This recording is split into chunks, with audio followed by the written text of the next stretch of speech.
Hello बच्चों, कैसे हैं आप लोग। आई होप आप सब बहुत ही खुश हैं, मस्त हैं और मन लगाकर पढ़ाई तो कर ही रहे हैं, इसमें कोई शक नहीं है।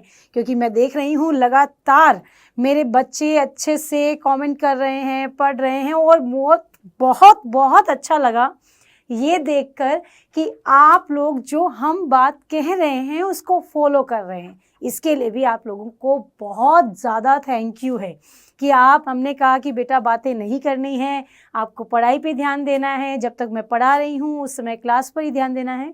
और वैसा ही लास्ट लेक्चर जो आपने देखा है उसमें आपने वैसे ही प्रॉपरली पढ़ा है। Thank you. ऐसे ही पढ़ोगे तो मैं कह रही हूँ कोई भी कॉन्सेप्ट जो है वो आपसे छूटेगा नहीं, बिल्कुल भी नहीं। ठीक है, तो थोड़ा सा ध्यान देते हुए पढ़ाई को करना है ताकि आपको सारी बातें समझ में आ जाए। आज हम अपना करने वाले हैं क्या बेटा, आज हम अपना चैप्टर जो फर्स्ट सॉल्यूशन है उसका लेक्चर 4 हम पढ़ने वाले हैं, जिसमें अपन क्या क्या पढ़ने वाले हैं, क्या क्या पढ़ेंगे, उसमें कौन कौन से टॉपिक होंगे।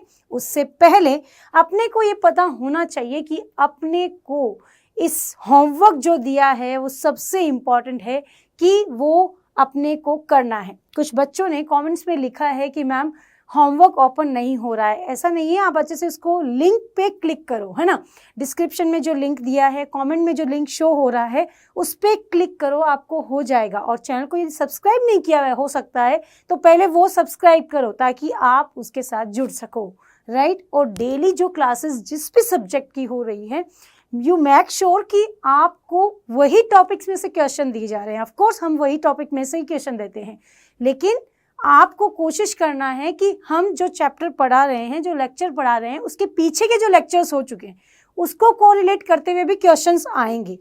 सो ऐसा नहीं हो कि चलो आज अपने ने अणुसंख्यक गुणधर्म पढ़ा है तो हम केवल उसी के क्वेश्चंस करेंगे। नो, हम उससे रिलेटेड क्वेश्चन जो पीछे हम पढ़ के आए हैं उससे रिलेटेड क्वेश्चन भी यदि अपने पास आ रहे हैं तो आप उसे अटेम्प्ट करेंगे ही करेंगे, राइट। बात समझ में आई। पीछे का आपने जैसे कहा हमने आराम से पढ़ा था, कोई दिक्कत नहीं आई थी, सारे टॉपिक्स क्लियर होते जा रहे हैं। अब होमवर्क की बात कंप्लीट हो गई, होमवर्क आप अच्छे से कर लेना, कहाँ मिलेगा वो बता दिया है। नाउ अब बढ़ते हैं आगे आज के लेक्चर पर, जिसमें हम क्या पढ़ने वाले हैं वो एक नज़र उस पे डाल लेते हैं, राइट। तो आइए जी, आज हम लोग क्या पढ़ेंगे बेटा, हम लोग पढ़ने वाले हैं क्या भाई, वाष्प दाब में क्या बेटा, वाष्प दाब में आपेक्षिक अवनमन, क्वथनांक उन्नयन, हिमांक अवनमन, परासरण दाब। इस बीच क्या होगा, इस बीच एक टॉपिक आएगा आपका, इसमें ही सबसे पहले स्थिर क्वांथी मिश्रण क्या होते हैं, ना वो छोटा सा टॉपिक है जिसको हम लोग पढ़ लेंगे।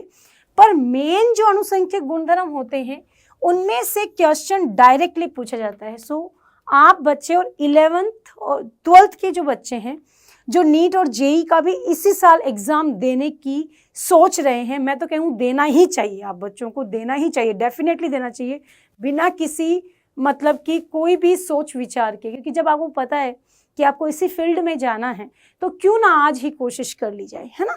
तो आपको एग्जाम देना है तो आपको ये पता होना चाहिए कि नीट और जेई में कौन से टॉपिक केमिस्ट्री में जो आने होते हैं उनमें से यही चैप्टर सॉल्यूशन वाला है जो डेफिनेटली आपका उसमें क्वेश्चन उठाता है एज ए न्यूमेरिकल। और न्यूमेरिकल पोर्शन कहाँ से उठते हैं, इन चारों टॉपिक में से उठते हैं। सो प्लीज़ अच्छे से आज मेरे साथ समझना, मैं धीरे धीरे अच्छे से कॉन्सेप्ट क्लियर करूँगी। जहाँ भी दिक्कत आती है मुझे ज़रूर बताना, मैं बराबर आप लोगों को देख रही हूँ, समझ रही हूँ कि मेरे बच्चे कैसे कनेक्ट हो रहे हैं। और प्लीज़ ज़्यादा से ज़्यादा क्लास को शेयर करो, ज्वाइन करो और अपने दोस्तों के साथ ज़्यादा से ज़्यादा कनेक्ट होने की कोशिश करो। साथ ही जो बच्चा अभी 12th में है उनके साथ भी, जो 11th में है उनके साथ भी कनेक्ट करो ताकि वो बच्चा इन फ्यूचर इस चैनल पर आकर के पढ़ सके। ओके, चलो आ जाओ। तो चलिए भाई अब शुरू करते हैं। सबसे पहले अपना टॉपिक है आज का क्या बेटे, आज का टॉपिक है आपका वाष्प दाब का आपेक्षिक अवनमन। क्या मतलब होता है वाष्प दाब, आपको पढ़ा दिया है मैंने, बहुत अच्छे से मैंने क्लियर कर दिया है। हमने पीछे की क्लास में राउल्ट का नियम अच्छे से डिस्कस किया है, आपको समझ में आ गया है। आदर्श अनादर्श विलयन, उसमें धनात्मक विचलन हमने पढ़ लिया है, राइट। धनात्मक ऋणात्मक विचलन को भी हमने वहाँ पर कंप्लीट क्लियर कर लिया है, कोई दिक्कत नहीं है। अब हम लोग अणुसंख्यक गुणधर्म में आ चुके हैं, तो हम क्या पढ़ने वाले हैं? सबसे पहला टॉपिक है वाष्प दाब में आपेक्षिक अवनमन। तो वाष्प दाब में आपेक्षिक अवनमन क्या होता है, जरा ध्यान से देखेंगे सभी बच्चे। आपके पास एक पात्र है, उस पात्र में आपके पास जल है जो कि क्या है बेटा? जल है जो कि क्या है? शुद्ध विलायक है। क्या है? शुद्ध विलायक है। ठीक है, आप सब जानते हैं कि जब शुद्ध विलायक की मैं बात करूं, पानी की मैं बात करूं, पानी को मैं गर्म करूं, गर्म करने से वो क्या हो जाता है? वाष्पशील हो जाता है। ठीक है, अब उस पानी में मैंने क्या डाल दिया? नमक डाल दिया। क्या डाल दिया भाई?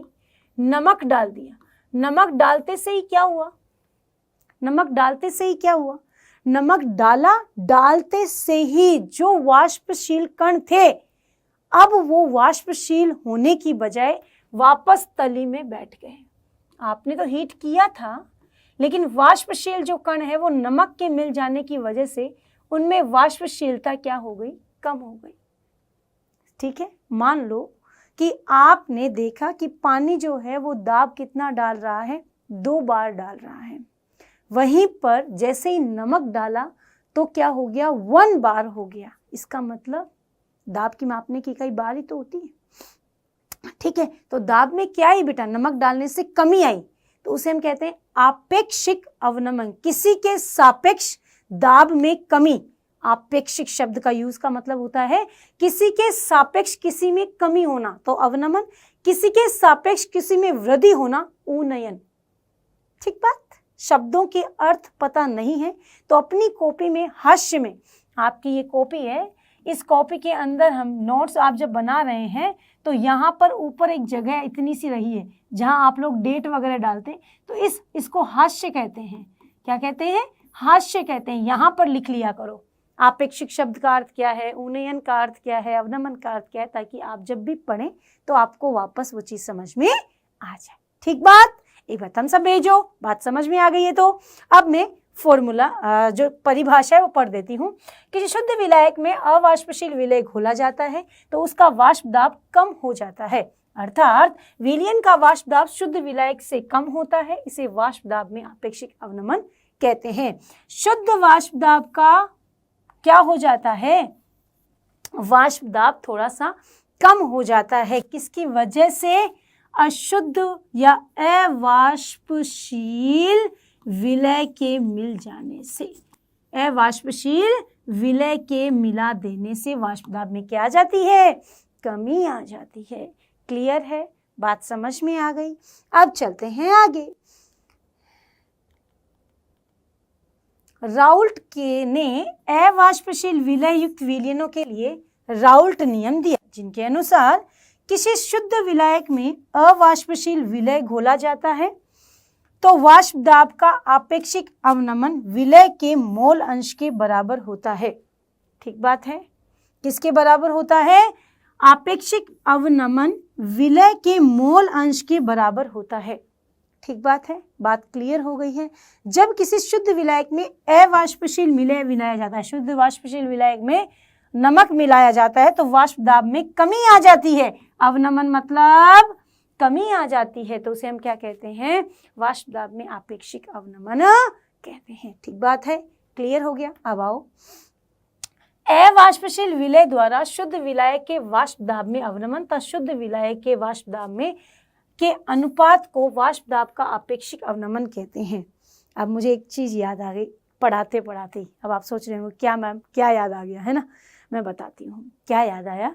कि एक बच्चे ने कमेंट में लिखा कि मैम क्या बोले रे, आप थ्योरी बहुत लिखा देती हैं, बहुत ज़्यादा थ्योरी लिखा देती हैं आप, है ना? इतना थ्योरी याद नहीं होता है। अब एक बात बताओ, अगर थ्योरी ना होती तो आज कौन मानता, है ना? ग्रंथ नहीं होते तो कौन मानता कि भगवान है या नहीं? सही एग्जाम्पल दे रही हूँ ना? किसी भी तथ्य के लिए थ्योरी का एक्सप्लेनेशन जब तक नहीं है, जब तक हम उसे वैलिड नहीं मान सकते हैं, तो थ्योरी तो पढ़नी पड़ेगी ना। बिना थ्योरी कुछ नहीं है, थ्योरी के साथ कॉन्सेप्ट होता है। ठीक बात? चलो बात समझ में आ गई होगी सभी बच्चों को। ठीक है, आ जाओ जी। अब चलते हैं आगे। अब क्या है, अब ये कहता है कि माना कि शुद्ध विलायक और विलयन के वाष्प दाब ये हैं और ये हैं। शुद्ध विलायक, दिस इज शुद्ध विलायक,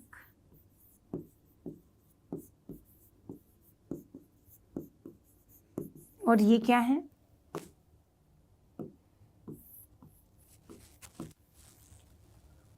विलयन। भूल जाते हैं ना।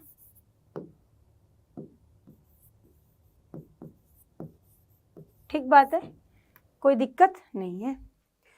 तो वाष्प दाब में आपेक्ष क्या होना है, इन दोनों का किसके सापेक्ष भाग दिया जा रहा है, P1 नोड। क्लियर है, बात समझ में आई। अब आप सोच रहे होंगे कि मैम ये कहाँ से आया, कैसे ले आए आप ये चीज।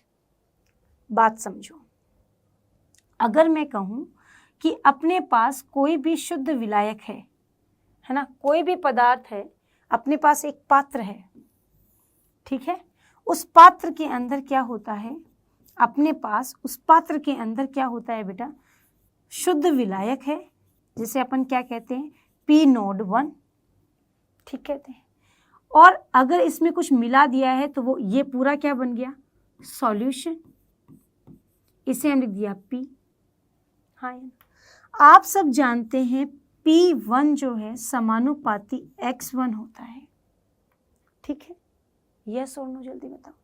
तो P बराबर क्या हो सकता है, P बराबर P1 बराबर P नोड 1 X1 हो सकता है। बोलो हाँ या ना, सही बात है। अगर मैं इसी चीज को ये कह दूं कि आपके पास क्या है भाई, आपके पास ये जो X1 है ये तो इधर ही रहेगा, इसको इधर ले आओ, है ना, तो ये क्या है, प्लस में इधर आएगा तो क्या आ जाएगा, तो क्या लिखेंगे, P1 माइनस क्या आ जाएगा भाई, अच्छा, P1 माइनस P नोड 1। सही बात है, बोलो ना हाँ या ना। बात तो समझ में आ गई होगी, क्योंकि अगर मैं इसके सापेक्ष इसको लेकर जाती हूँ तो ये यहाँ पर गुणा है, तो ये तो इसके अंदर सॉरी क्या इसमें आएगा, भाग में आएगा ना भाई, किसके अंदर आएगा, भाग में आएगा। P1 अपॉन P नोड 1 बराबर X1। बोलो हाँ या ना। तो इस प्रकार हम देख सकते हैं कि अपने पास जो भी अपने पास क्या है भाई, P1 समानुपाती X1 है, तो उसको अपन इस तरह से भी व्यक्त कर सकते हैं, किसी के सापेक्ष, किसके सापेक्ष, P नोड 1 यानी कि शुद्ध विलायक के वाष्प दाब के सापेक्ष विलयन का वाष्प दाब हमेशा क्या होता है, कम हो जाता है। क्यों, क्योंकि वहां उसके अंदर क्या मिल जाता है, एक अशुद्ध विलयन मिल जाता है। ठीक बात है, कोई दिक्कत नहीं किसी को। तो ये टॉपिक समझ में आ गया होगा ना, ये बात आपको समझ में आ गई होगी कि क्या कहना चाह रहा है कि अपने पास ये P नोड 1 सापेक्ष कैसे आया, कि शुद्ध विलायक के सापेक्ष ही विलयन के वाष्प दाब में क्या आती है बेटा, कमी आती है। डन है, कोई दिक्कत नहीं, कोई इश्यू नहीं, सभी को क्लियर है, तो एक बार थम्स अप जरूर भेज दें। चलो आ जाओ, अब चलते हैं आगे। ओहो हो, ये तो मिटाना पड़ेगा, हमने बहुत कुछ लिख दिया है। ओके, स्लाइड को क्लियर करो, बस केवल यहाँ पर ये लिख दो, शुद्ध विलायक, और ये आ जाता है आपका विलयन। ठीक है, अब वाष्प दाब में आपेक्षिक अवनमन क्या होता है भाई, अपने पास डेल टी बी जो होती है, डेल टी पी जो होता है वो समानुपाती किसके होता है बेटा, समानुपाती किसके होता है, X1 के, और डेल टी पी बराबर क्या हो सकता है, क्या हो सकता है, P नोड 1 X1, और डेल पी जो है वो क्या है, वाष्प दाब में क्या हो जाती है, कमी, और यहाँ पर क्या आ जाता है, बराबर में क्या चलता है भाई, बराबर में P नोड 1, राइट। तो अब इसके अंदर X भी है साथ में, तो X बराबर क्या आ गया, P node 1 minus P1 upon P node 1। ये बात मैंने आपको राउल्ट के नियम में भी सिखाई थी, बोलो हाँ या ना, बताओ सिखाई कि नहीं सिखाई थी, सिखाई थी ना, यस और नो। डन डन डन, आगे चलते हैं, आगे बढ़ते हैं।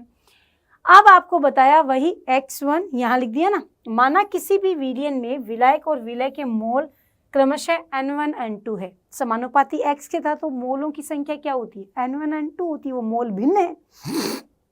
चले, तो यहाँ पर अपन ने लिखा नहीं था कि P जो है वो P2 समानुपाती X2, तो X2 किसके बराबर, याद करो आपेक्षिक अवनमन अपन ने पढ़ा था पिछली क्लास में। अगर जिसने नहीं पढ़ा है तो इसके लिए आपको पहले की क्लास भी देखनी जरूरी है, जिस बच्चे ने देखी है उसको तो पता है, राइट, हाँ या ना।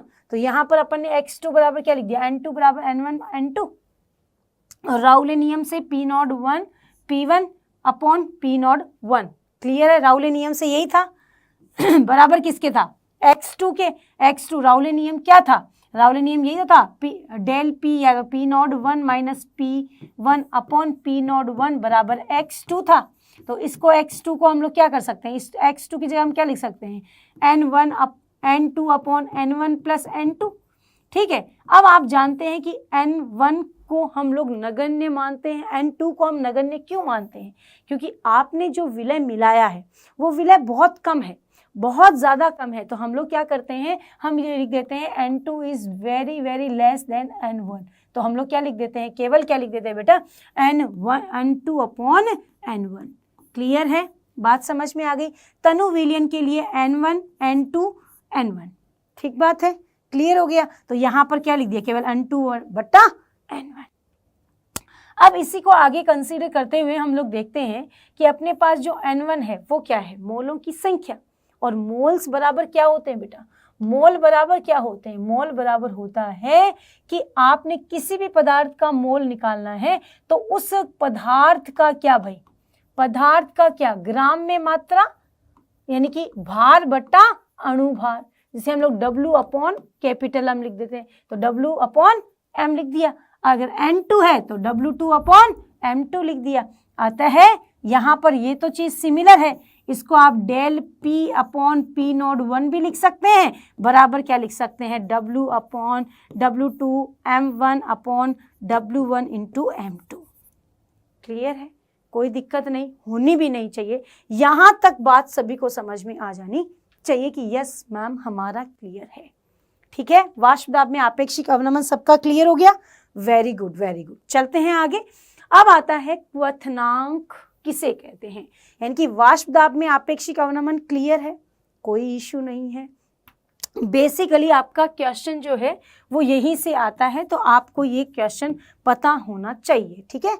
अब आते हैं क्वथनांक किसे कहते हैं। क्वथनांक किसे कहते हैं, क्वथनांक का मतलब होता है कि वह निश्चित मान, है ना। क्वथनांक जब हम लोग ताप की बात करते हैं, वह निश्चित ताप जिस पर कोई भी द्रव उबलना शुरू करता है तो वो क्या कहलाता है भाई, क्वथनांक कहलाता है। क्लियर है, डन है। तो क्वथनांक वह निश्चित ताप जिस पर द्रव वाष्प में वायुमंडलीय दाब के बराबर हो जाता है, उसे द्रव का क्वथनांक कहते हैं। ये परिभाषा ना लिखो तो आप डायरेक्टली लिख दो। क्या, एक बच्चे ने कहा था मैम भाषा थोड़ी सी हार्ड लगती तो इजी कर दूं, मैं लिखवा रही हूँ, लिखो लिखो सब बच्चे कि वह निश्चित ताप जिस पर कोई भी द्रव उबलना शुरू करता है, वह निश्चित ताप जिस पर कोई द्रव उबलना शुरू करता है, वह ताप ही उस विलयन का क्या कहलाता है, क्वथनांक कहलाता है।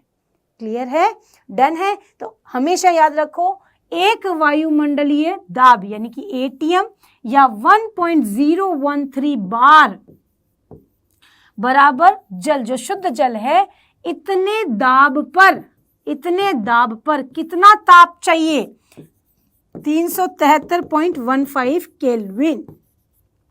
इतने केल्विन पर क्या करता है, शुद्ध जल जो होता है उबलता है, इतने पर उबलता है, उस समय उसका दाब क्या होता है, वायुमंडलीय दाब के बराबर होता है, राइट। यानी कि जो वाष्प दाब आप ज्ञात कर रहे हो, तो आपको कहा जा रहा है कि क्वथनांक होता क्या है, तो क्वथनांक हमेशा वायुमंडलीय दाब के बराबर कोई भी द्रव उबलता है तो वह ताप ही उसका क्वथनांक कहलाता है, ठीक बात। अब चलते हैं कि क्वथनांक शुद्ध विलायक से अधिक होता है क्यों। विलयन का क्वथनांक शुद्ध विलायक से अधिक होता है क्यों, जरा ध्यान से देखो कि अपन यदि बात करें कि विलयन है और उसका क्वथनांक शुद्ध विलायक से अधिक होता है क्यों। बच्चों आपने अभी एक बात देखी, मैं आपको समझा देती हूँ, फिर हम उसको इरेज कर देंगे ताकि हम अच्छे से थ्योरी को पढ़ सके। पहले ध्यान से सुनो। आपके पास एक पात्र है जिसके अंदर आपके पास सॉल्यूशन है, शुद्ध जल है, ठीक है, शुद्ध जल है।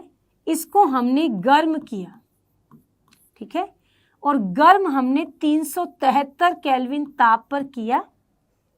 उस समय इस ताप पर दाब कितना था?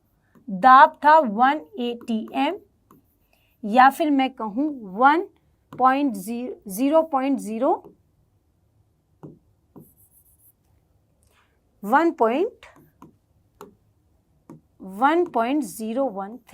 ठीक बात है? बार क्लियर है? कोई दिक्कत नहीं। इस समय तो ये है, लेकिन अब आपने देखा कि आपने अब जल के साथ में क्या कर दिया? नमक मिला दिया। अभी भी आपने गरम किया, गरम किया तो यहां तो वाष्प बन गई, पानी उबलने लगा, लेकिन यहां पर गरम करने पर 373 पर वो नहीं उबल रहा है, नहीं उबल रहा है। यानी कि अब टेम्परेचर को क्या करना पड़ रहा है? ताप को बढ़ाना पड़ रहा है, ठीक है। अब तापमान को बढ़ाना पड़ रहा है, वो उबल नहीं रहा है, जबकि दाब तो आपके पास अभी भी कितना है? अभी भी दाब तो आपके पास 180 m ही है। यानी कि अब जो आपको गर्म करने पर जो वाष्प बन रही है वो कम बन रही है। वाष्प कम बन रही है तो दाब कम हो रहा है, और दाब कितना होना चाहिए? वायुमंडलीय दाब के बराबर होना चाहिए। तो वो दाब आ नहीं रहा है, इसके बराबर आना चाहिए पर बराबर आ नहीं रहा है, क्योंकि तापमान में क्या आ गई? कमी है। अभी तक ये कम बैठ रहा है, अब ज्यादा करना पड़ेगा। तो कहा कि जब इसके अंदर 373.15 में अगर मैं T टेम्परेचर जोड़ दूं तभी जाके इसका दाब वाष्प दाब के बराबर आता है। ठीक है, क्लियर हो गई बात? अब इसके बराबर आने के लिए आपने क्या किया? T टेम्परेचर को बढ़ाया। इट मीन्स आपने क्या किया? T तापमान को बढ़ाया, क्वथनांक उन्नयन हो गया। क्लियर है? बात समझ में आ गई होगी। तो ये थ्योरी सबको क्लियर हो गई होगी, सभी बच्चों को। तो यहां पर क्वथनांक उन्नयन क्या होता है सबको क्लियर हो गया।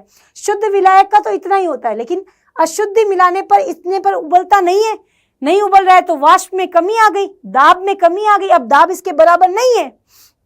जब दाब इसके बराबर नहीं आ रहा है तो हमें T तापमान जोड़ना पड़ा, तब जाके इसका दाब क्या हुआ? तब जाके इसका दाब क्या हुआ बेटा? मैं यहां लिख देती हूं, है ना। इस ताप पर क्या नहीं हो रहा है? वाष्प दाब में क्या आ गई? कमी आ गई। तो वो 180 m के बराबर नहीं हुआ, तो हमने T टेम्परेचर जोड़ करके क्या कर दिया? 180 m के बराबर कर दिया।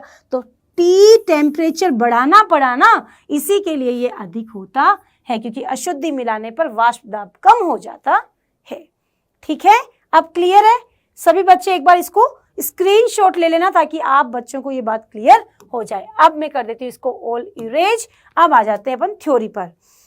किसी शुद्ध विलायक में अवाष्पशील विलय जब घोला जाता है तो वाष्प दाब कम हो जाता है। विलयन का वाष्प दाब शुद्ध विलायक से कम और विलयन के वाष्प दाब के वायुमंडलीय दाब के बराबर रखने के लिए विलयन को और अधिक गर्म करना पड़ता है। जो बात मैंने समझाई वो यही कह रहा है कि शुद्ध विलायक में अवाष्पशील पदार्थ मिलाने पर उसका वाष्प दाब कम हो जाता है, अर्थात विलयन का जो वाष्प दाब है शुद्ध विलायक से कम हो जाता है।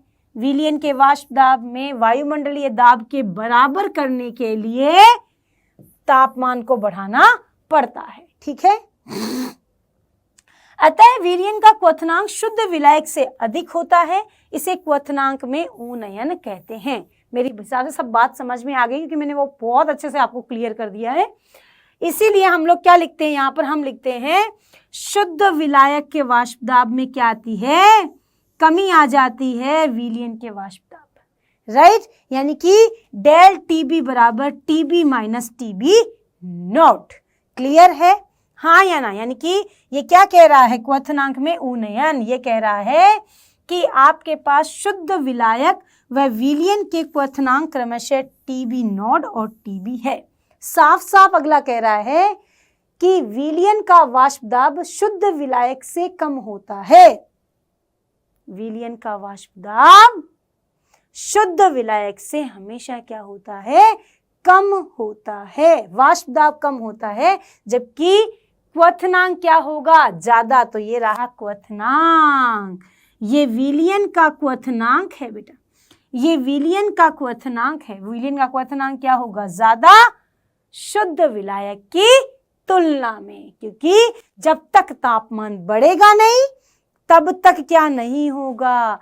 तब तक क्या नहीं होगा? तब तक वाष्प दाब वायुमंडलीय वाष्प दाब के बराबर नहीं आएगा। Right, clear?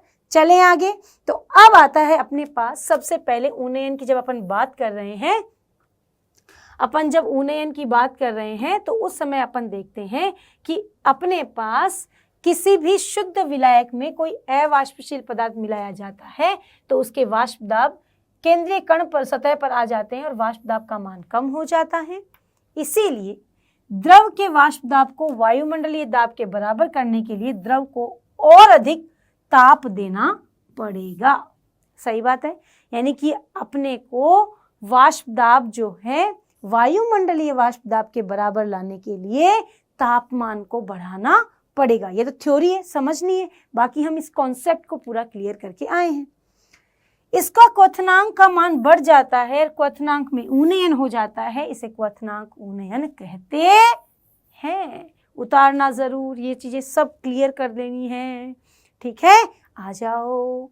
अब आता है, कोई एग्जाम्पल देके बता रहा है, कोई भी शुद्ध 100 डिग्री सेल्सियस ताप पर उबलता है, अर्थात शुद्ध जल का क्वथनांक इतना है, अर्थात इस ताप पर शुद्ध जल का वाष्प दाब वायुमंडलीय के बराबर हो जाता है। कोई भी शुद्ध जल है 100 डिग्री सेल्सियस पर उबलता है, शुद्ध जल का क्वथनांक 100 डिग्री है, यानी कि इस ताप पर शुद्ध जल का वाष्प दाब वायुमंडलीय वाष्प दाब के बराबर होगा।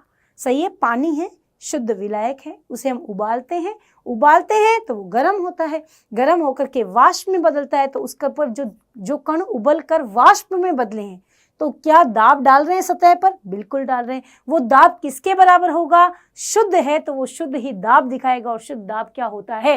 180 m होता है। क्लियर? बात समझ में आ गई? Okay, done. अब यदि इस शुद्ध जल में कुछ ग्लूकोज मिला दिया जाए, यानी अशुद्धि मिला दी, ग्लूकोज क्या होता है? अवाष्पशील होता है। जैसे ही आपने इसके अंदर क्या मिलाया? ग्लूकोज मिलाया, तो शुद्ध विलयन का जो ताप है वो क्या हो जाता है? अब इसका वाष्प दाब मान कम हो जाता है, अर्थात 100 डिग्री पर अब यह सॉल्यूशन वाष्प दाब नहीं दिखा रहा है। शुद्ध विलायक कितने पे दिखा रहा था? 100 डिग्री पे दिखा रहा था, पर जैसे ही किसमें गया? जैसे ही क्या मिलाया? ग्लूकोज मिलाया, तो ग्लूकोज मिलाते ही क्या हुआ? दाब में कमी। क्यों? क्योंकि वो वाष्पशील नहीं है। अब इसके वाष्प दाब में कमी आ गई, वाष्प दाब में कमी आ गई, यानी कि वायुमंडलीय दाब के बराबर नहीं है। अगर वायुमंडलीय दाब के बराबर करना है तो तापमान को उठाना होगा, तो तापमान इसके बराबर करने के लिए क्या करना होगा? इसके बराबर करने के लिए और अधिक ताप दिया जाएगा, और ताप देने के कारण क्वथनांक में वृद्धि, अर्थात वह ताप का मान बढ़ जाता है। ताप बढ़ाने से वह उबलना शुरू करता है, क्वथनांक का मान बढ़ जाता है, इसे क्वथनांक उन्नयन कहते हैं। बहुत एग्जाम्पल से भी मैंने क्लियर कर दिया है, अब आपको कोई भी दिक्कत नहीं होनी चाहिए कि ये क्या कहना चाहता है। ठीक है, अब आता है इसका एक ग्राफ जो आपको इस बात को एकदम क्लियरली समझा देगा। क्या कह रहा है ग्राफ? जरा ध्यान देना। ग्राफ कह रहा है कि आपके पास सॉल्यूशन है, शुद्ध है, तो आपने क्या किया? एक शुद्ध विलायक का आपने क्या किया? गर्म करना शुरू किया।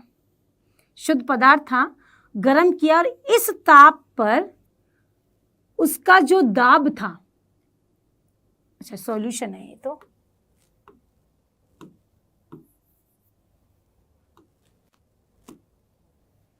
शुद्ध, इस ताप पर क्या हुआ? इस ताप पर जो वाष्प हुआ, वाष्प दाब था, वो किसके बराबर आ गया? वायुमंडलीय वाष्प दाब के बराबर आ गया 1.013 बार या 1 atm। ठीक है, आ गया। अब जैसे ही इसके अंदर क्या किया, शुद्ध था, शुद्ध में मैंने ग्लूकोज मिला दिया। अब वो वाष्प दाब क्या होगा हमें तो पता नहीं है। हमने उसको गर्म करना शुरू किया, हम यहां तक आए, पर यहां तक आए तो हमने देखा, क्या देखा कि दाब वायुमंडलीय दाब के बराबर नहीं है। वायुमंडलीय दाब तो ये रहा, इसके बराबर नहीं है। क्या करूं, मैंने तापमान बढ़ाना शुरू किया, तापमान को बढ़ाना शुरू किया और बढ़ाकर इतना बढ़ाया कि जैसे ही यहां पहुंचा तुरंत वाष्पशील हो गया और जो कणों पर दाब लग रहा था वो वाष्प दाब के बराबर हो गया। किस वाष्प दाब के बराबर हो गया, वायुमंडलीय वाष्प दाब के बराबर हो गया। ठीक बात, आगे बात समझ में, वायुमंडलीय वाष्प दाब के बराबर हो गया। अब ये वायुमंडलीय वाष्प दाब के बराबर नहीं, लेकिन अब तापमान को इतना बढ़ाना पड़ा, तो ये क्या है, क्वथनांक में उन्नयन।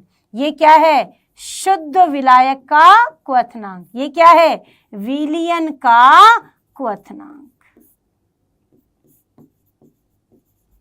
क्लियर है बेटा, बात समझ में आ गई होगी। ये इसकी थ्योरी समझाई गई है जो आपको पढ़ लेनी है, ज्यादा इश्यू नहीं है। ठीक है, कोई दिक्कत है किसी को तो वो बोल के बता देना भाई, कोई ना कोई भी दिक्कत हो तो, पर एक बार जरूर समझ लेना। ठीक है, कोई दिक्कत, कोई शक, कोई शंका नहीं, होनी भी नहीं चाहिए। चले, ओके डन, चलते हैं आगे।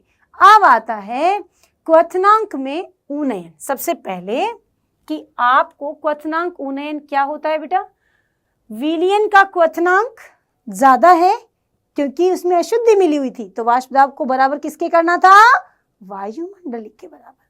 और शुद्ध विलायक का क्वथनांक कम था क्योंकि वो पहले से ही वायुमंडल के बराबर था। इसको हम इस तरह से रिप्रेजेंट कर सकते हैं, डेल टीबी बराबर टीबी माइनस टीबी नॉट, जो मैं पीछे भी बताकर आई हूं। ये एक अणुसंख्यक गुणधर्म है जो विलय के अणुओं की संख्या पर निर्भर करता है। ठीक है, अर्थात अब हम इसे एक किससे, कैलकुलेशन से समझेंगे कि अपने को एक चीज निकालनी है। क्या निकालनी है बेटा, अपने को ये बताना है कि अपने पास क्या हम इसका अणुभार निकाल सकते हैं। जो अपने पास क्वथनांक उन्नयन है उसको अणुभार के कोरिलेशन को समझा सकते हैं, बिल्कुल समझा सकते हैं। कैसे, आओ समझते हैं। तो सबसे पहले हम सब जानते हैं कि किसी भी, क्या भाई, शुद्ध जो विलायक है अपने पास, क्या भाई, शुद्ध विलायक का वाष्प दाब जो परिवर्तन होता है ना, क्वथनांक जो उन्नयन है ना, डेल टीबी जो है वो किसके बराबर होता है, हम सब जानते हैं कि किसके बराबर होता है, हम सब जानते हैं कि टीबी माइनस टीबी नोट। अभी पीछे ही देखा था, सही बात है, आ गया है ना। विलयन का जो वाष्प दाब में परिवर्तन हो, ताप में जो परिवर्तन हो रहा है वो इन दोनों के अंतर के बराबर होगा हमेशा। पर राउल्ट के नियम से आप क्या जानते हैं, राउल्ट के अनुसार क्या होता है, राउल्ट के अनुसार ये जो परिवर्तन है वो किसके समानुपाती है, ये जो परिवर्तन है वो किसके समानुपाती है बेटा, वो आपकी मोल अंश के समानुपाती होता है, विलय के मोल अंश के समानुपाती होता है। सबको पता है, कोई दिक्कत नहीं है। तो हम सब क्या लिख सकते हैं, अब इसकी जगह हम ये भी तो लिख सकते हैं, बोलो हाँ या ना, क्लियर है। तो हम यहाँ क्या लिख देंगे, डेल टी बी बराबर क्या हो जाएगा बेटा, के डॉट x2। x2 क्या है बेटा, विलय के मोल अंश, विलय के मोल अंश। ठीक है, विलय के मोल अंश है। अब मोल अंश को अपन क्या लिख सकते हैं, x2 बराबर क्या लिख सकते हैं, n2 upon n1 plus n2। विलयन अत्यंत तनु है, विलयन तनु होने के कारण क्या होगा, तनु होने के कारण n1 जो है इज ग्रेटर देन n2। तो हम क्या लिख देंगे, x2 बराबर क्या आ जाएगा बेटा, N2/N1। हम सब जानते हैं मोल बराबर क्या होता है, ग्राम में मात्रा बटा उसी पदार्थ का अणुभार, हाँ या ना। जैसे हम लोग क्या लिख सकते हैं, W/M। तो यहाँ हम क्या लिख सकते हैं, X2 बराबर क्या लिखेंगे बेटा, W2/M2 गुणा N1 की जगह क्या लिखेंगे आप, N1 की जगह क्या लिखेंगे, W1 × M1। बोलो हाँ या ना, बात समझ आई कि नहीं, क्लियर है। अब हम लोग X2 का मान जो है, ये समीकरण 2 बता दो, यह समीकरण 1 बता दो, ठीक है। तो अब डेल टी बी जो है बराबर क्या हो गया बेटा, K डॉट X2 की जगह क्या लिखोगे, W2 गुणा M1/M2 गुणा W1। सही है। अब एक बात और है, थोड़ा ध्यान देने की जरूरत है कि हम सब जानते हैं कि भार जो है, ये जो वैल्यू है आपके पास, ये जो वैल्यू है बेटा, एक मिनट, ये जो वैल्यू दी गई है आपके पास, यहां पर क्या है बेटा, W2M2/W1, ये किसके बराबर है, ये आप सब जानते हैं मोललता के बराबर है, हाँ या ना। विलय का भार, विलय का ग्राम में मात्रा बट्टा विलय का ही अणुभार इंटू विलायक की मात्रा ग्राम में या केजी में, याद आया, मोललता यही होती है। तो हम इसकी जगह क्या लिख सकते हैं, M लिख सकते हैं। तो हम यहाँ क्या लिख देंगे बेटा, डेल टी बी बराबर क्या लिख दोगे, K डॉट क्या बेटा, M1 डॉट स्मॉल, ठीक है। अब इन दोनों के गुणनफल को आप किस में रिप्रेजेंट कर सकते हैं, इसको फिर से एक नोट देंगे, KB गुणा M, क्लियर। अब यहां पर आप इसको ऐसे भी रिप्रेजेंट कर सकते हैं, डेल टी समानुपाती M, क्लियर है, कोई दिक्कत नहीं है, यहां तक सबको समझ में आ जाना चाहिए, ठीक है। ये ऐसे के ऐसे ही उतारना, किताब में ऐसा नहीं दिया है, किताब में डायरेक्ट ये दिया है, ये चीज आपको बुक में भी नहीं मिलेगी, इसीलिए मैंने यहाँ कैलकुलेट करके बताया है, ठीक बात है। चलो जी, तो ये रहा डेल टी बी समानुपाती M, KB, M बराबर क्या होता है, विलयन की मोललता, मोलल उन्नयन स्थिरांक, जो कि अणुसंख्यक गुणधर्म नहीं है, इसे उन्नयन स्थिरांक भी कहते हैं, ठीक है। किसी को कोई दिक्कत है तो वो बात कर सकता है, पूछ सकता है, कोई को भी कोई भी दिक्कत हो तो, ठीक है, कोई इश्यू कोई शक नहीं। चलो जी, अब चलते हैं आगे। अब आपके पास एक न्यूमेरिकल आया भाई, करो आंसर इसका, क्या कह रहा है, एक सॉस पैन पात्र में 18 ग्राम ग्लूकोज है, 1 केजी जल में घोला गया है, इतना दाब है और यह शुद्ध किसी जल ताप पर उबलने लगता है। यह जल किस ताप पर उबलने लगता है, किस ताप पर उबलता है, जल के लिए KB का मान भी दिया है। बच्चों आपको क्या पूछा गया है, जरा ध्यान से देखो, आपको क्या दिया है वो भी देखो और क्या पूछा गया है वो भी देखो। आपको ग्लूकोज की ग्राम में मात्रा यानी WB दिया है, चलो मैं है ना अलग कलर के पेन से लिख देती हूँ ताकि आपको WB दिया गया है, ठीक है। 1 केजी जल में यानी कि M1 दिया गया है, सॉरी W2 दिया गया है ना, WA दिया गया है, सॉरी WA दिया गया है, यानी 1 वो 2 दिया है।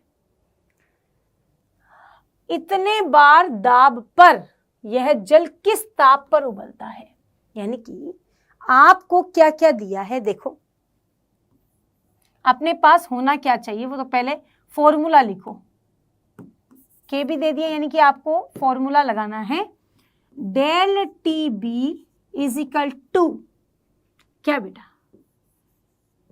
KB डॉट क्या बेटा, स्मॉल m, ठीक है। Kb बराबर क्या आएगा, W2M2 गुणा M1 इंटू 1000, अगर ग्राम में है तो, ठीक है। ये दिया है, ये दिया है, ये दिया है कितना आपको 18, किसका है, जल का, तो जल अपने पास कितना दिया है 18, अच्छा ग्लूकोज दिया है, सॉरी 18 ग्राम क्या दिया है, ग्लूकोज दिया है, जरा ध्यान दे लेना भाई, ग्लूकोज दिया है ना, ग्लूकोज। अब ग्लूकोज का भार कितना होता है 180, निकालोगे ना। M1 कितना दिया है, अच्छा 1 kg में दिया है तो 1000 नहीं लिखना फिर, ठीक, आ जाओ उतार लेते। और Kb का मान तो दे ही रखा है कितना 0.0, तो लिखो 0.52 गुणा 18 बट्टे 180 गुणा 1 kg को 1000 लिख दो ना यार, हाँ या ना, 1000 लिख दो तो यहाँ भी 1000 से गुणा हो जाएगा, kg को ग्राम में लिखो तो 1000 ही तो हुआ, ठीक है, कोई दिक्कत नहीं, आराम से समझ में आ गया। तो 1 2 3 1 2 3, यहाँ से पॉइंट हटा, नीचे आ गया 100, 18 से 18 कट, नीचे 1 0 है।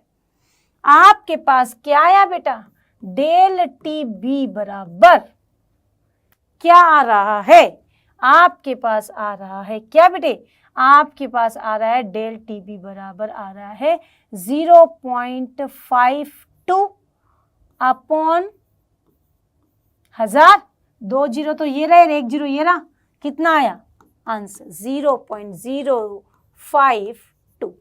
क्लियर है, कोई दिक्कत नहीं, किसी को दिक्कत होनी भी नहीं चाहिए। अब डेल टीबी बराबर हम सब जानते हैं क्या होता है बेटा, TB minus T naught B बराबर 0.052। क्लियर है। टीबी विलयन, शुद्ध विलायक का तापमान क्या होता है, अभी थ्योरी में पढ़ाया था, कितना होता है 373.15 केल्विन होता है शुद्ध जल। तो अपन लिखेंगे टीबी बराबर माइनस 375.15, 373 है क्या, 373 होगा ना, हाँ 373 भाई, 373। क्लियर। एक तो क्या कर ले, बीच बीच में ये मिटाओ, इनको लिखो, हैं ये बहुत हो जाते हैं, ठीक बात, बराबर 0.052। अब आ जाओ टीबी बराबर क्या होगा 373.15 प्लस कितना 0.052, क्या आएगा आंसर, जल्दी बताओ, जल्दी जल्दी बताओ। तो 373 पॉइंट क्या भाई 052। क्लियर है, आ गया टीबी का मान, यही तो पूछ रहा था। अगला, किसी को कोई इशू है तो वो पूछ सकता है, किसी को कोई दिक्कत है तो वो पूछ सकता है, सबको बात क्लियर हो जानी चाहिए, ठीक है जी, very good very good very good. चलते हैं आगे, हिमांक अवनमन।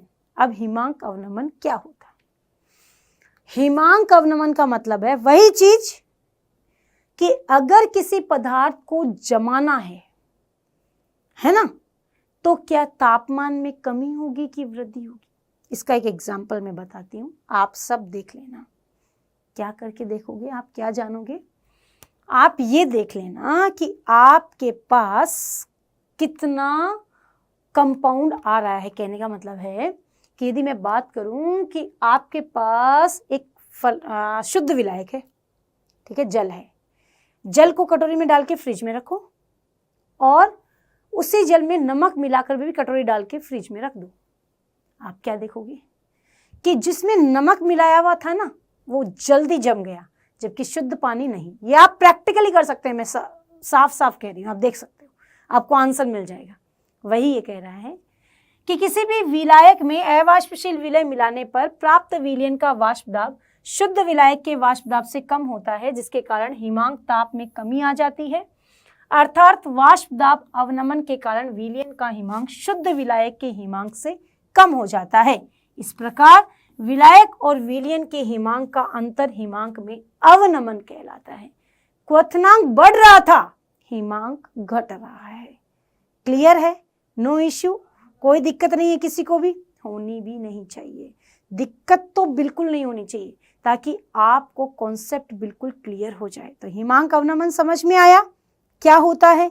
हिमांक अवनमन की बात पूरी क्लियर हो चुकी है कि हाँ भाई, क्लियर इसलिए हो सकती है क्योंकि हम सब देखते हैं कि अपने पास जब अपन किसी अशुद्धि को मिला देते हैं तो तापमान बढ़ाना पड़ता है वाष्प दाब लाने के बराबर, और वही अशुद्धि मिला दूं और हमें दाब देखना है, अगर उसे जमाना है तो हम देखते हैं कि तापमान को कम करना पड़ता है, वो तुरंत फ्रिज हो जाता है। ठीक है, बात समझ में आ गई, यह कॉन्सेप्ट क्लियर हो गया। अब इसका जो डेरिवेशन है वो नेक्स्ट चैप्टर में हम क्लियर करेंगे। आज हमने क्या पढ़ लिया है, हम पढ़ने वाले थे चारों कॉन्सेप्ट, बट हमने इसके अंदर क्या क्या पढ़ लिया, हमने पूरा हिमांक वाष्प दाब में आपेक्षिक अवनमन, और हमने क्या पढ़ लिया, क्वथनांक उन्नयन। अब हम अगले टॉपिक में पढ़ेंगे हिमांक अवनमन परासरण दाब। ठीक है, तो उसका डेरिवेशन जो है वो भी हम आगे डिस्कस करेंगे, लेकिन आज की क्लास में बस इतना ही। तो आज अगली क्लास में अपन बात करेंगे किस तरह से अपन क्लास को कवर करेंगे, अगले टॉपिक को कैसे समझेंगे। जब तक यह क्लास आप देखेंगे तब तक आपको जितने भी आज की क्लास का जो होमवर्क मिल रहा है वो होमवर्क आपको अटेम्प्ट करना है। उनको डिस्क्रिप्शन में जाके उस लिंक पे क्लिक करके होमवर्क ज़रूर अटेम्प्ट करो, और जो भी दिक्कत आए कमेंट सेक्शन में ज़रूर लिखना। और एक बात ध्यान कि हमेशा पढ़ाई के लिए हमेशा पॉजिटिव रहो। जो भी आपको पढ़ा रहे हैं, जो भी हम डिलीवर कर रहे हैं, आपको समझा रहे हैं, उसे समझने की कोशिश करो। कोशिश करने वालों की कभी हार होती ही नहीं है, राइट। तो मिलते हैं बच्चों अगली क्लास में, तब तक खुश रहो, मस्त रहो, पढ़ते रहो। Bye, take care and thank you so much. Thank you.